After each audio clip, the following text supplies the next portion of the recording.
일단 저는 이상형입니다.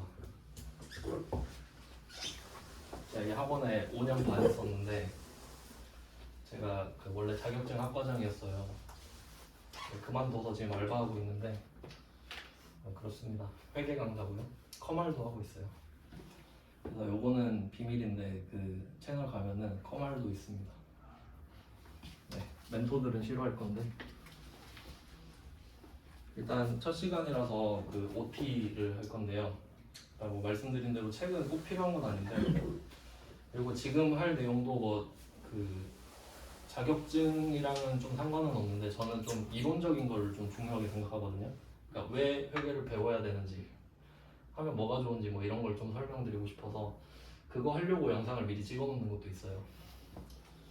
일단 첫 시간에는 회계가 뭔지를 좀 설명을 해드릴게요. 일단 저는 경영학과 전공인데 경영학과에서 회계를 배웠어요. 저는 경영에서 시작을 하거든요. 경영은 그냥 간단하게 말을 하면은 그 회사에 물적 자원이랑 인적 자원이 있잖아요.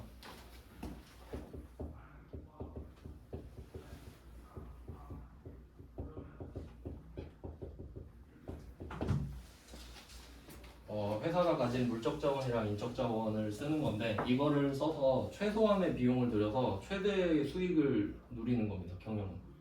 그러니까 뽕을 뽑는 거죠. 그러니까 쉽게 말하면 경영자 입장에서 경영을 잘한다는 소리를 들으려면 노동자를 착취하면 되는 겁니다. 그러니까 일 많이 시키고 돈 조금 주면 경영을 잘하는 거예요. 근데 근로자 입장에서는 월급 루팡을 하고 싶죠. 반대 입장인데 그럼 이때 이걸 잘 활용을 하려면 의사결정을 해야 되거든요. 그러니까 경영자들이 뭐 드라마나 영화 같은 데 보면 하는 거 없어 보이지만 매 순간 결정을 하기 때문에 자기가 한 결정에 책임을 져야 되잖아요. 그게 무거운 거죠. 하는 일이 그러니까 시간적으로 바쁜 건 아니지만 일 자체가 무거운 거죠. 의사결정을 해줘야 되는데 우리도 의사결정을 하잖아요. 뭐 예를 들어서 저녁밥을 뭘 먹을까 뭐 그런 것도 의사결정인데 근데 우리 입장에서 저녁밥을 만약에 잘못 골랐다, 맛없는 걸 골랐다고 해서 엄청 인생이 크리티컬한 요소는 아니잖아요. 그럼 뭐 그냥 다음에 안 먹으면 되죠. 하지만 회사는 다르잖아요. 회사는 선택 하나가 몇 천억, 몇 조 왔다 갔다 할 수도 있는 거죠. 그래서 자기 책임이 크면 사임하고 그러는 거잖아요. 그럼 이때 임원들이 의사결정을 할 때는 데이터를 가지고 의사결정을 하는 게 좋겠죠. 그러니까 데이터베이스가 있으면 좋다는 거예요. 그러니까 내가 돈을 이미 얼만큼 썼고 어디다가 그런 것들을 알고 있으면 좋겠죠. 그때 필요한 게 회계거든요. 그러니까 그때 필요한 데이터베이스가 회계예요. 그러니까 회계는 쉽게 말하면 내가 돈을 어디다 썼는지 기록해 놓은 겁니다. 그러니까 가장 원초적으로 말씀을 드리면 영수증을 붙여서 모아놓은 거예요. 그냥. 그럼 내가 1년 동안 영수증을 다 모아놓잖아요. 그러면 내가 돈을 총 얼마를 썼는지 알 수 있고 어디다 썼는지도 알 수 있죠. 그게 회계예요. 근데 그걸 좀 더 체계화 시켜 놓은 거겠죠.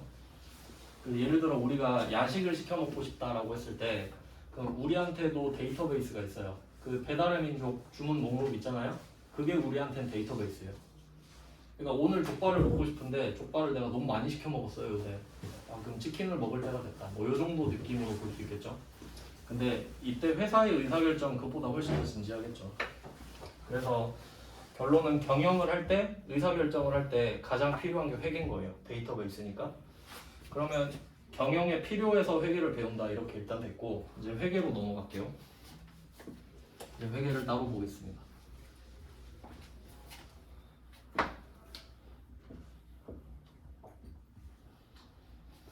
네, 저는 좀 쉬운 말로 쓸게요.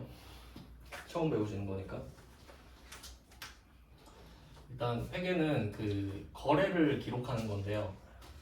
여러분 살다 보면 거래를 하시죠. 예를 들어 뭐 마트에서 과자를 산다거나 인터넷으로 뭐 물티슈 같은 거 주문할 수 있고 그런 거 다 거래잖아요. 근데 그런 것들을 일상적 거래라고 합니다. 일상적 거래. 일상에서 일어나는 거래들. 근데 이게 회계가 어떻게 보면 기록이잖아요. 내가 돈을 쓴 걸 기록하는 거잖아요. 그럼 그거를 일기로 비유를 할 수 있어요. 적는 거니까. 여러분이 일기를 쓰실 수 있잖아요. 일기를 쓴다라고 했을 때 내가 오늘 했던 모든 일을 적진 않죠. 중요하다고 생각하는 것만 적죠. 뭐 아침에 하품하고 그런 거 안 쓰잖아요. 그럼 얘도 마찬가지입니다. 일상적인 거래들이 일어나고 있는데 다 적진 않아요. 중요한 것만 적지. 그럼 뭐가 중요한지를 구분을 해야 되겠죠. 그래서 이 중에 그 회계상 거래만 찾아냅니다. 이걸 찾아내야 돼요. 그러니까 그 회계하는 거는 통역이랑 좀 비슷해요. 그러니까 실제로 일어나는 일 중에 회계상으로 적어야 되는 것들만 골라내서 적는 역할을 하는 거니까. 실제로 회계는 기업의 언어라고도 하죠. 그 드라마 미생에서 그런 말 나와요. 그러면 회계상 거래의 예시를 한번 들어볼게요. 예를 들어서 뭐 제조업 삼성전자가 제일 좀 많이 하는 회사죠. 그럼 만약에 삼성전자 그 갤럭시를 쌓아두는 창고 있을 거 아니에요. 그 창고가 불에 탔다고 한번 생각을 해볼게요. 창고에 화재가 났어요. 그럼 이 사건을 보면서 일상적 거래, 회계상 거래 이걸 한번 체크를 해보죠. 우리 창고에 불 나면 일상적으로 거래라고 하나요? 와 거래가 일어났다 뭐 이러진 않죠. 그럼 창고에 화재가 난 건 일상적 거래가 아닙니다. 근데 삼성전자 입장으로 생각해봐요. 삼성전자는 창고를 돈 주고 지었죠. 근데 그 창고가 없어졌죠. 그리고 그 안에 갤럭시들 다 탔겠죠. 그럼 분명히 돈의 가치가 있는 물건들이 없어진 거잖아요. 그럼 회계상으로 거래가 맞아요. 그러니까 일상적 거래는 아닌데 회계상 거래인 거지. 그럼 이걸 보고 적는 거예요, 우리는. 이해되시나요? 그런 느낌인 거지. 그러니까 어떤 거는 일상적 거래인데 회계상 거래가 아닐 수도 있고, 일상적 거래가 아닌데 회계상 거래일 수도 있고, 둘 다 맞을 수도 있고, 둘 다 아닐 수도 있고. 근데 일단 그 지금은 시험에 나오는 문제들은 다 회계상 거래니까 낼 겁니다. 그래서 예를 하나 들어 드린 거예요. 그래서 우린 이걸 골라낼 거예요. 그래서 이거를 골라낸 다음에 장부에 기록을 할 거거든요. 장부에 기록. 그래서 그 장부에 기록하는 행위를 기장이라고도 하고 부기라고도 해요. 뭐 들어보셨죠? 기장, 부기. 같은 뜻인데 장부에 기록한다는 뜻이에요. 장부 기록, 장부 기록 같은 뜻입니다. 그러니까 회계상 거래만 적겠죠. 얘만 이렇게 적을 거예요. 그럼 이걸 모아서 뭘 만들 거냐면 이게 중요해요. 재무제표 만들 거예요. 재무제표. 그래서 그 회계의 궁극적인 목표는 재무제표를 만드는 것입니다. 그러니까 내가 쓴 돈들을 모아놓은 거거든요. 이름을 한번 보면은 재무제표잖아요. 그냥 재무라고 하면 간단하게 그냥 돈이라고 생각하면 되죠. 돈 관련된 걸 재무라고 하죠. 그러니까 뭐 예를 들어 재무 상태가 좋다. 돈이 많다는 뜻이잖아요. 재무 상태가 안 좋다. 돈이 없다는 뜻이죠. 그러니까 재무는 돈. 그다음에 재. 이게 이제 중요한데 한자잖아요, 다. 재자가 여러 가지란 뜻입니다. 그 애국가 재창 이러잖아요. 다 불러라 이 말이죠. 여럿이서 불러라. 재창. 그러니까 제가 여러 가지예요. 그러면 내가 돈이 얼마 있는지 보여주는 여러 가지 표라는 뜻이에요. 재무제표. 그럼 표가 최소 2개 이상은 있겠죠. 뭐 나중에 그 이따가 자세히 배우는데 이 중에는 재무상태표도 있고 손익계산서라는 것도 있고 이따가 자세히 볼게요. 여러 가지 표가 있어요. 그냥 간단하게 말씀드리면 재무상태는 그러니까 뭐 예를 들어 내가 오랜만에 고등학교 동창을 만났다. 네, 야 너 돈 많냐? 이러면 좀 그렇잖아요. 좀 고상하게 요새 재무상태가 어때? 그럼 그냥 나 어디 아파트 살아. 차는 못 끌고 뭐 이렇게 이런 거 말할 수 있죠? 그게 재무상태. 그러니까 쉽게 말하면 재무상태표는 너 지금 얼마 있냐고. 너 지금 얼마 있어? 그럼 아파트 지금 어디 살고 차 못 끌고 이게 지금 현재 상태죠. 그러니까 지금 얼마 있는지 알려주는 게 재무상태표. 그럼 또 궁금하죠? 그럼 너 어디 다녀? 연봉 얼마야? 물어보면 연봉은 약간 미래지향적이죠. 그러니까 재무 상태는 현재거든요, 현재. 너 지금 어디 사냐고. 근데 연봉은 앞으로 계속 벌어들이는 개념이잖아요. 얘는 그 소득의 개념이 되는 거고요. 좀 미래지향적. 그러니까 대출로 치면은 재무 상태표로는 담보 대출을 해줍니다. 당신 집이 3억짜리가 있으니까 제가 2억 5천까지 대출해 드릴게요. 이게 재무 상태표고. 그러면 집이 없대. 그러면 직업이 뭐예요? 변호사면 연봉이 이 정도 되시니까 그러면 신용대출을 해드릴게요. 뭐 이런 게 손익계산서. 대충은 그래요. 이런 것들을 만들어내는 겁니다. 그러면 쉽게 말하면은 이게 영수증 붙이는 거라고 했잖아요. 그러면 영수증을 붙이기만 하는데 그 돈을 준다는 소리예요. 그렇잖아요. 영수증 붙인 게 재무제표니까 이것만 해도 돈을 줍니다. 그럼 이유가 있겠죠. 이 재무제표를 만들어서 다른 사람들이 그 정보를 요구하기 때문이거든요. 그래서 이 재무제표를 만드는 이유를 쓸 거예요. 우리한테 궁금해하는 사람들이 많거든요. 다 적어볼게요. 일단은 주주부터 시작을 하겠습니다. 주주, 채권자, 경영진. 보통 임원이죠, 경영진은. 그리고 뭐 직원도 있겠고.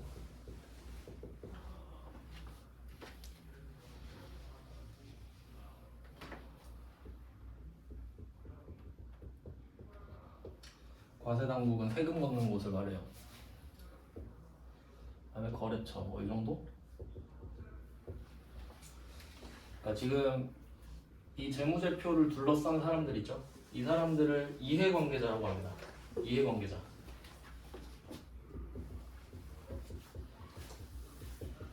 그러니까 뭐 이해관계자를 쉽게 이해하려면 만약에 나한테 안 좋은 일이 생기잖아요. 그러면 쟤한테도 안 좋은 경우 있죠. 내가 손해보면 쟤도 손해보는 경우. 그러면 얘네들은 항상 내 이익이 궁금하겠죠. 왜냐면 내가 안 되면 지들도 안 되니까. 그게 이해관계자예요. 근데 밖에 있죠. 우리 회사 밖에 있는 사람들이거든요. 그래서 외부 이해관계자예요. 뭐 이 정도? 이 사람들이 정보를 얻고 싶은 거잖아요. 그러니까 뭐 여기서 뭐 누구부터 해볼까? 그 경영진으로 한번 해보면 채권자로 해볼게요. 채권자는 우리한테 돈 빌려준 사람을 말해요. 은행이겠죠. 기업은행이나 뭐 산업은행 이 정도 되겠죠. 그럼 기업은행이 나한테 돈을 빌려줬어요. 그럼 뭐가 궁금하냐면 이자를 잘 갚을 수 있는지, 원금 잘 갚을 수 있는지 항상 궁금하겠죠. 근데 맨날 와갖고 물어보면 나 돈 벌어야 되는데 귀찮잖아요. 그러니까 내가 재무제표를 만들어서 올릴 테니까 봐라. 이렇게 되는 거지. 그러니까 맨날 물어보면 내가 일을 못한다. 그러니까 내가 때가 되면은 만들어서 올릴 테니까 네가 알아서 보라고. 그러니까 재무제표가 필요한 거예요. 그래서 요거를 재무제표를 만들어서 다트라는 사이트가 있거든요. 금융감독원에서 운영을 하는 건데 모든 회사는 아니고 그 특정 기준이 있어요. 재무제표를 만들어야 되는 회사. 그러니까 어느 정도 규모가 되면은 그 회사에서 월급 받고 있는 사람들이 많아지잖아요. 그러면 그 회사가 거짓말을 하면 안 된단 말이에요. 망하면 안 되니까.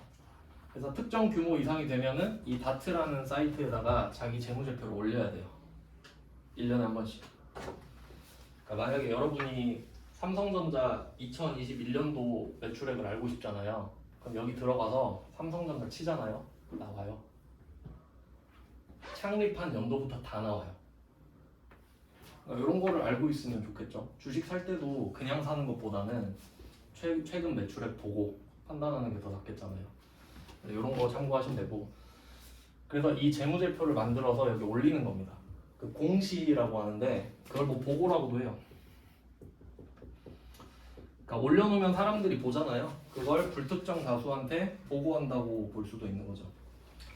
뭐 이런 내용인데 이때 한 명씩 볼 거예요. 이해관계자들을 그 어떤 사람들인지 한 명씩 보겠습니다. 주주부터 볼게요. 이게 그 수업이랑 다 관련되는 내용들이에요. 주주라는 말을 많이 들어보셨죠? 그러니까 보통 회계를 좀 어렵게 생각하는 이유가 회계를 배우러 왔는데 주주가 나오잖아요. 근데 주주를 알려면 주식회사를 알아야 되거든요. 근데 주식회사는 상법에 의해 또 만들어진 회사예요. 내가 또 상법까지 공부할 수는 없잖아요. 그래서 이 배경 지식이 좀 많아야 좀 쉬운 과목이라 좀 어렵게 느껴지는데 하나씩 다 설명을 해드릴게요. 주주의 뜻은 주식의 주인입니다. 정확히 말하면 주식의 주인이에요. 그러니까 내가 삼성전자 주식을 하나 샀잖아요. 그럼 나 주식 하나 갖고 있죠. 그럼 삼성전자 주주가 되는 거지. 근데 문제는 주식의 개념이 뭐냐 이거죠. 그 개념을 모르면 뭘 알 수가 없는 거예요. 그러니까 어느 정도까지는 되는데 온전한 이해를 할 수가 없잖아요. 그걸 한번 말씀을 드릴게요. 이거는 지금도 말씀드리고 나중에 자본 파트에서 또 자세히 말씀을 드릴 겁니다. 간단하게 한번 예를 들어볼게요. 자, A랑 B가 있다고 할게요. A는 돈이 필요해요. 그래서 B한테 돈을 달라고 합니다. 그럼 B가 일단 A한테 돈을 줬어요. 그러면 B도 바라는 게 있을 거 아니에요. 그럼 너는 뭘 줄래? 난 너한테 돈 줬으니까 너는 뭘 줄래? 주식을 줄게. 이런 개념이에요. 그러니까 순서상으로 우리가 보통 주식을 사고 판다고 말을 하잖아요. 근데 정확한 순서는 돈을 먼저 주고 그 대가로 주식을 주는 거예요. 그럼 주식이 뭐냐 하면은 이게 좀 되게 애매한 개념인데 소유권입니다.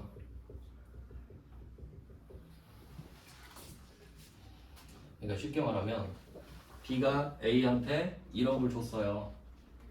그럼 B가 야 내가 1억 줬으니까 넌 나한테 뭐 줄래? 하니까 A가 그렇게 말해요. 네가 나한테 1억을 줬으니까 1억만큼 말을 잘 들을게. 말이 되나요? 1억만큼 말을 잘 듣겠다고. 난 너의 노예야. 뭐 이런 느낌이거든요. 실제로는 그런 내용이거든요. 좀 더 쉽게 이해할 수 있게 다른 예시를 들어볼게요. 주식회사를 설명해 드릴 겁니다. 주식회사 뭐 옛날 그 개념으로 가면 동인도 회사부터 시작을 하는데, 그러니까 뭐 예를 들면 어떤 사람이 있어요. 제가 있다고 할게요. 옛날 사람인데 이 사람이 배를 운전할 줄 알아요. 배를 항해 수도 있는 거야. 이 사람은 항해 수도 있는데 문제는 배가 없어요. 그러니까 운전면허는 있는데 차가 없는 거예요. 근데 이 사람한테 그 보물 지도가 있다고 할게요. 지도가 있는데 보물이 어디 있는지 아는 거예요. 근데 이 사람은 배만 있으면 떼돈을 벌 수 있어요. 배를 운전할 수 있는데 배가 없고 지도가 있으니까 이런 상태예요. 이해됐죠? 그럼 보물 지도에는 약 금이 뭐 1,000억 원어치 있다고 예상이 됩니다. 그러면 이 사람, 여러분이 이 사람은 뭐 어떻게 하겠어요? 배를 구해야 될 거 아니에요. 그러면 이 배를 구하는 방법이 두 가지가 있는데 첫 번째는 돈을 빌리는 거죠. 그럼 배가 한 척에 10억이라고 한번 해볼게요. 10억. 배가 10억.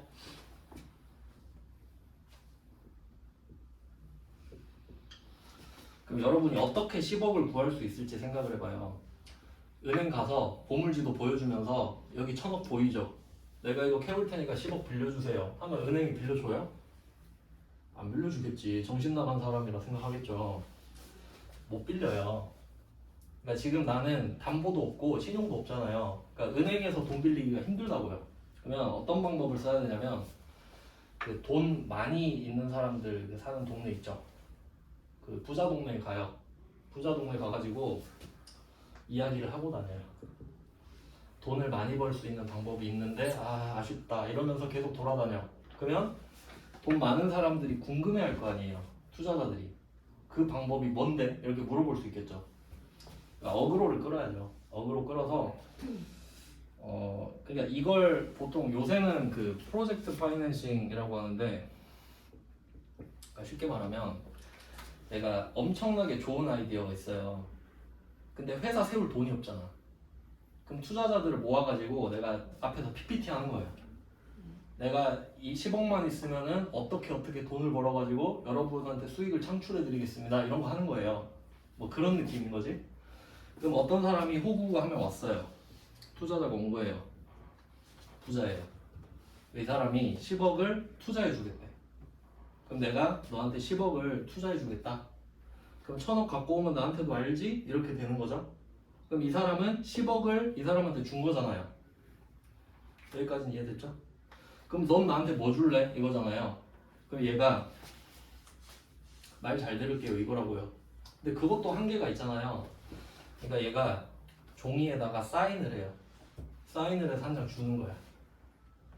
나중에 내가 살아 돌아왔을 때 이걸 나한테 보여주면 그럼 내가 금을 너한테 주겠다.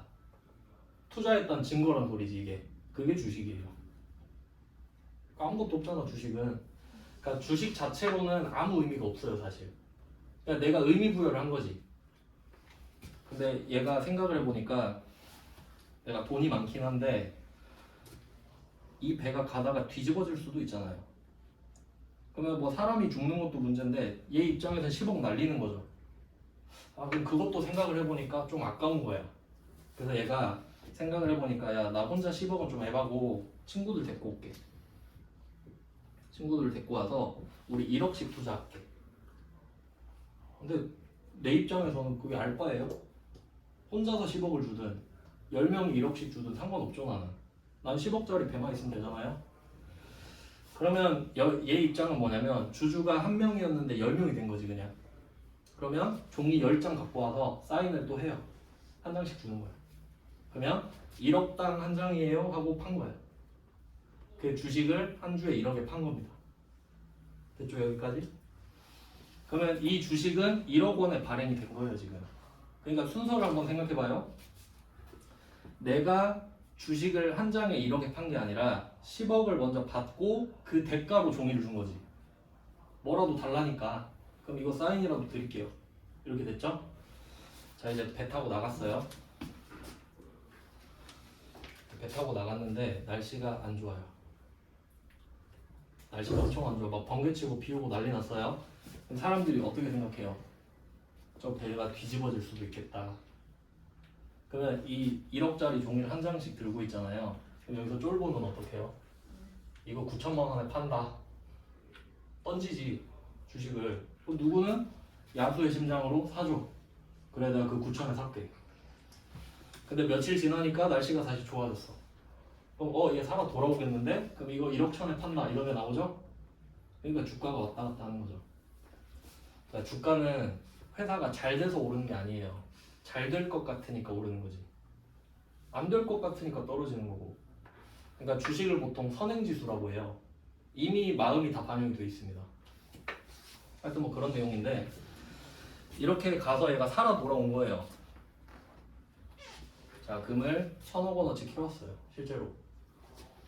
자 그럼 이 사람들이 다 주주잖아요. 그럼 이제 처음에는 10명으로 시작했잖아요. 근데 와보니까 이제 3명밖에 없어.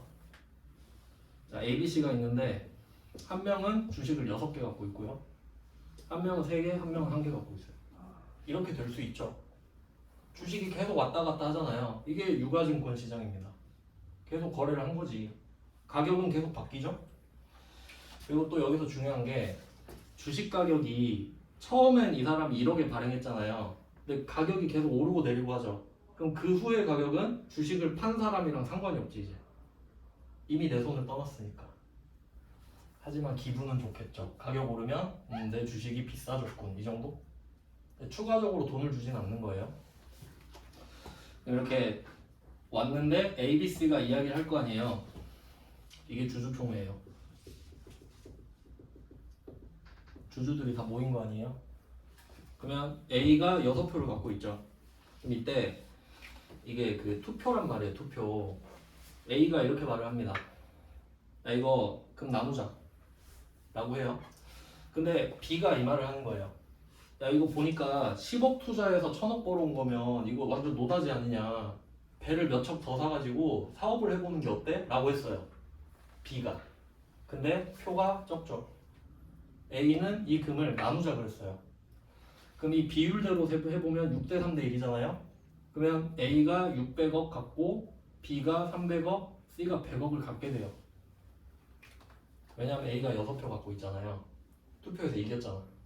그럼 A 말대로 해야 돼요. 얘가 대주주거든. 이게 주주총회예요. 근데 만약에 A가 그래 이거 괜찮은 사업이니까 배를 한 10척 더 사보자 하면 이제 사업이 되는 거고. 근데 배당하고 끝내면 이 회사는 끝인 거예요. 그러니까 태스크포스 팀처럼 그냥 끝나버리는 거지. 한 번 하고 프로젝트 팀으로. 그럼 이때 이 배 있죠? 이 배가 주식회사예요. 주식회사.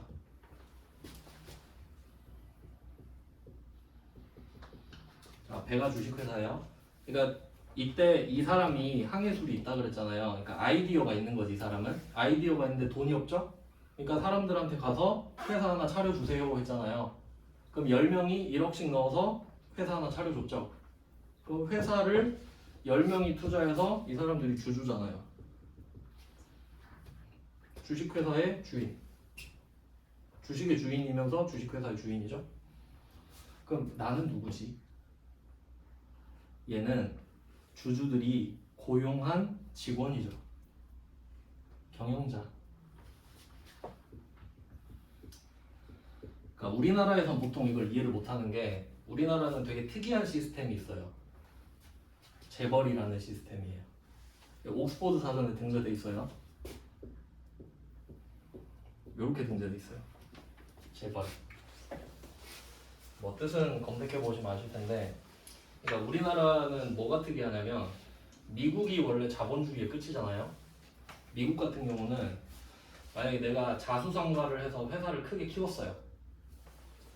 근데 아들한테 이 회사 주고 싶잖아요. 근데 아들을 낳는데 아들이 병신일 수도 있잖아요. 막 술 먹고 논팽이야. 그러면 미국에서는 아들한테 회사를 안 주고 CEO를 삽니다. CEO 마켓에 가가지고 뽑아요. 괜찮은 사람을. 회사를 살려야 될 거 아니야. 그러면 이때 주주들은 회사를 갖고 있는 거죠. 그러니까 이 주주들은 이 회사의 소유주예요. 실제로 1억씩 갖고 있는 거죠. 이 사람은 소유를 하는 거예요. 그러면 경영자는 경영만 하는 겁니다. 시키는 대로 하는 거죠. 그래서 주식회사의 그 가장 큰 취지가 뭐냐면 소유와 경영의 분리예요. 그러니까 쉽게 말하면 돈이 없어도 회사 차릴 수 있게 해줄게 이거지. 네가 아이디어만 있다면. 그럼 뭐 좋을 수도 있죠. 근데 문제는 지금 주주총회에서 얘 얘기를 안 하잖아요. 그럼 얘가 억울하죠. 내가 지금 금을 1,000억 원어치 해왔잖아요. 그럼 나도 좀 줘 이럴 수 있죠. 그럼 얘네들이 이야기를 하더니 야 너 1억 줄게 라고 해요. 1억. 그럼 얘 좀 억울하겠죠. 왜 난 1억밖에 안 줘요? 하니까 야 니 이 배에 너 얼마 썼어? 얼마 투자했어? 하니까 투자 안 했죠. 이렇게 되죠. 그럼 넌 지분이 없잖아 여기. 지분이란 말 있죠. 지분. 지분이 지배권을 쪼갠 거거든요. 그 주식이에요 그게. 지분이 없잖아요. 그러니까 얘는 주는 대로 받아야 돼요. 이게 현실이에요. 근데 좀 뭔가 이상하죠. 우리나라는 경영자가 소유하잖아요. 그러니까 쉽게 말하면 이 배의 주인이 지금 주주예요. 근데 선주는 주주고 선장은 경영자죠. 그러니까 선주가 선장한테 월급을 주는 체계란 말이에요. 주식회사는. 근데 우리나라는 어때요? 선주가 선장하잖아요. 아, 내 배 내가 운전하면 되지. 그러니까 뭐 대충 이상하게 배워갖고 막 하잖아요. 그러니까 재벌 3세, 4세 이렇게 있는 거 아니에요. 여기 재벌 이렇게 되는 거예요. 그래서 주주는 내 배의 주인이에요. 그러니까 이 주주들이 맨날 나한테 와서 물어볼 거 아니에요. 지금 뭐 날씨 괜찮냐, 잘 돌아올 수 있겠냐 이런 식으로. 그래서 이거를 재무제표에 써서 알려주는 겁니다. 이런 내용이에요. 그래서 주주는 주식회사, 주주의 주인입니다.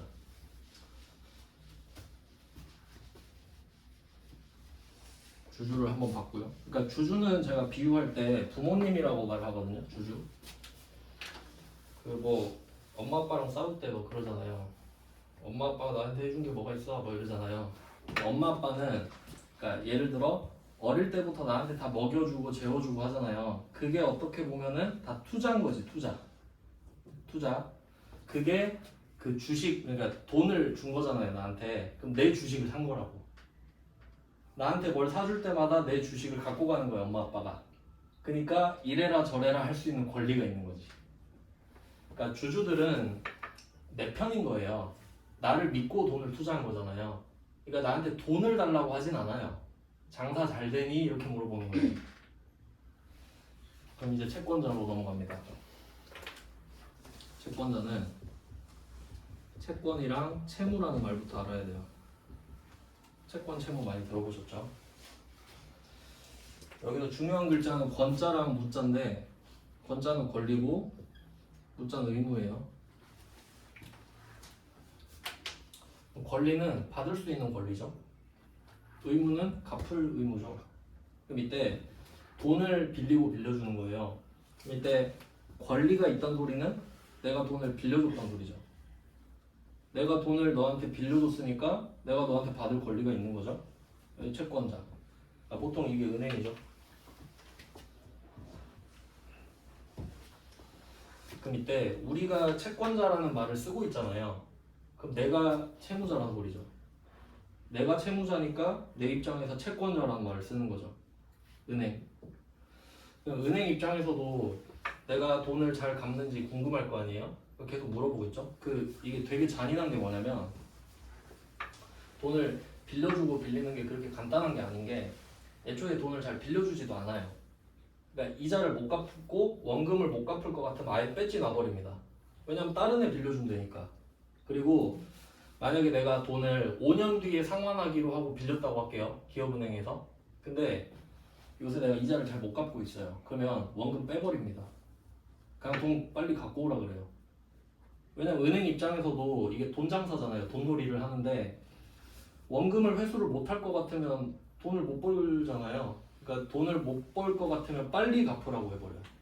그런 내용이 있습니다. 그래서 계속 관심을 갖는 거죠. 그래서 채권자 같은 경우는 비유를 할 때 친구라고 하거든요. 그러니까 부모님이랑 친구는 다르잖아요. 그러니까 친구한테 내가 돈을 빌린 거예요. 그럼 친구는 그냥 나한테 돈을 갚는 걸 요구하죠. 그래서 채권자는 돈 잘 갚을 수 있는지 물어보고 주주는 그냥 잘 되는지 물어보고 이 정도예요. 사실 이 부분이 제일 중요합니다. 그러니까 나중에 배우는데 이 주주 쪽은 자본이랑 좀 관련이 있고요. 용어를 지금 배우진 않았는데 주주는 자본, 그다음에 채권자는 부채 쪽입니다. 이따가 자세히 볼게요. 그 다음에 이제 경영진으로 넘어갈게요. 경영진이 좀 가장 애매한 위치에 있는데 경영진이 지금 외부 이해관계자라고 말씀드렸잖아요. 근데 사실 경영자는 회사 안에 있죠. 그러니까 왜 얘가 외부 이해관계자가 되냐면 이 재무제표를 만들 의무가 경영진한테 있거든요. 그러니까 경영진이 이 재무제표를 만들 책임이 있는 거예요. 근데 경영진이 진짜 만들진 않겠지. 회계팀 가서 시키겠죠. 그리고 자기가 책임을 진단 소리예요. 그렇겠죠, 대표니까. 그러면 이 사람이 책임을 지는데 문제는 자기가 만든 재무제표로 자기가 평가를 받잖아요. 내가 재무제표를 만드는데 내가 이 재무제표로 평가를 받는다고. 그럼 약간 내 성적표를 내가 만들 수 있다 이런 느낌 아닌가요? 그럼 당연히 매출액을 높게 적지 않겠어요? 거짓말 칠 수 있죠. 이제 이것 때문에 이제 분식회계 위험이 생겨요.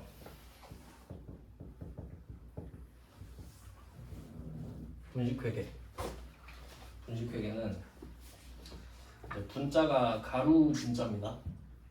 뭐 밀가루 강력분 할 때 분자 가루예요. 식은 꾸밀 식자입니다. 가식할 때. 그러면 가루를 가지고 꾸몄다는 뜻인데 그러면 뭐 화장을 한 거랑 비슷한 느낌이에요. 그러면 예뻐진다는 소리죠. 분식을 하면. 그럼 이 말은 만약에 매출액이 100억인데 이거를 200억으로 쓰면 더 예쁘잖아요. 이게 분식회계예요. 그러니까 실제 숫자보다 부풀리는 걸 분식회계라고 합니다. 그러면 자기 성적표를 자기가 적을 수 있으니까 되게 위험하잖아요. 그러니까 이거를 감사해줘야겠죠. 감사. 그걸 하는 게 이제 공인회계사죠. CPA입니다.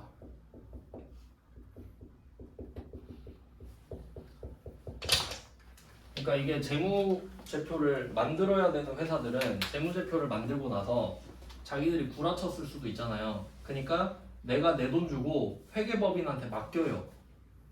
우리 성적표 잘 만들었죠? 하고 감사를 받는 거예요. 그게 좀 이상하긴 한데 내가 돈 주고 내가 감사를 받습니다. 그래서 뭐 감사 시스템이 있다는 게 중요하죠. 경영진은 이렇게 되고요. 그 다음에 직원. 직원은 우리가 여기에 속해 있을 확률이 좀 높죠. 직원. 그럼 여러분이 취직이나 이직을 할 때 내가 지금 다니고 있는 회사랑 가고 싶은 회사가 있을 거 아니에요. 그럼 막연하게 그 가고 싶다 이게 아니라 이런 다트 같은 데 가가지고 보는 거죠. 재무제표. 요새 매출액이 어떤지, 직원들한테 쓰는 돈이 비중이 어떤지 그런 것들을 볼 수 있겠죠. 그래서 뭐 직원 입장에서는 그 정도 용도로 쓸 수 있겠네요. 이직이나 취직 목적으로. 그 다음에 과세당국 같은 경우는 그 크게 두 가지인데 그 세금이 두 개 있어요. 국세랑 지방세. 국세는 국세청에서 걷는 겁니다. 국가 대신에. 그 다음에 광주광역시 소속이면은 광주광역시 지방세를 또 내야 돼요. 소속이 두 개니까. 대한민국 광주 세금 두 번 내야 되거든요. 과세당국은 얘가 세금을 잘 내는지 이런 것들을 보겠죠. 근데 이때 경영진은 분식회계를 할 위험에 빠진다 그랬잖아요. 좀 매출액이 좀 잘 나와 보이고 싶으니까. 왜냐면 임원은 파리 목숨이잖아요. 그 근로기준법 같은 게 직원만 보호하지 임원은 보호하지 않습니다. 임원은 매출액이 적으면 계약을 안 해버리죠. 그럼 바로 잘리는 거잖아요. 그래서 분식회계 위험에 빠지는데 이제 과세당국 쪽으로 생각을 해보면 역분식회계도 나올 수 있어요.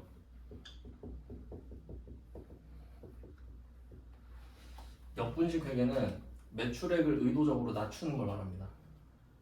그럼 세금을 덜 내죠. 그러니까 내가 100억 벌었는데 50억 벌었다고 하는 거예요. 그러면 당연히 세금이 적게 잡힐 거 아니에요. 적게 번 게 되니까. 그래서 요거는 보통 그 임금 협상 같은 거 많이 하잖아요. 뭐 현대기아 같은 경우에 1년에 한 번씩 꼭 하죠. 파업하잖아요. 임금 올려달라고. 그러면 노조를 데려다 놓고 말을 해요. 재무제표 보여줘 놓고 내가 임금을 올려주고 싶은데 매출액이 지금 이것밖에 안 돼서 못 올려준다. 이런 식으로 할 때 씁니다. 그러면 아 그렇군요 뭐 이러겠지. 의도적으로 낮춰버리는 거예요. 뻥치는 거지. 포스코도 이걸 한 적이 있습니다. 이렇게 두 개 반대가 되겠고요. 그 다음에 거래처는 우리가 돈을 잘 벌고 현금 흐름이 원활해야 믿고 외상을 줄 거 아니에요. 그러니까 이 사람들이 전부 다 우리 재무제표에 관심이 있는 사람들이에요. 맨날 물어보면 귀찮으니까 그냥 만들어서 올리는 거죠. 그래서 원칙은 1년에 한 번인데 보통 이제 큰 기업들은 분기마다 올립니다. 그래서 그 분기가 3, 6, 9, 10이잖아요. 이제 알고 나면 좀 잘 보이실 건데 지금도 그러겠네. 12월 말이니까. 그러면 3, 6, 9, 12 말 되잖아요. 그럼 이제 뉴스에 뭐부터 나오는지 보세요. 삼성전자 영업이익 이거부터 말해요. 삼성전자가 올릴 거 아니에요. 자기네 거를. 그러면 삼성전자 영업이익이 몇 분기께 작년 대비 어쩌고 저쩌고 이런 말을 해요. 그럼 그거 듣고 주식값이 술렁술렁 하는 거죠. 뭐 그런 내용이 있어요.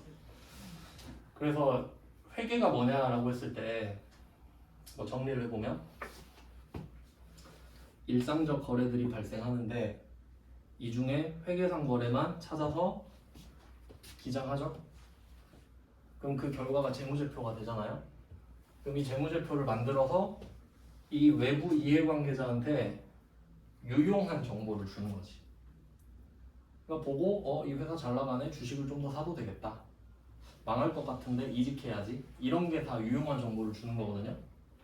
그게 회계예요. 그러니까 외부 정보 이용자한테 유용한 정보를 주는 거를 회계라고 합니다. 이게 회계 사이클이에요. 일단 뭐 대충 틀은 이렇고 이렇게 해놓고 좀 쉬다가 이제 재무제표를 좀 자세히 알려드리겠습니다. 네, 10분 쉬고 55분부터 볼게요.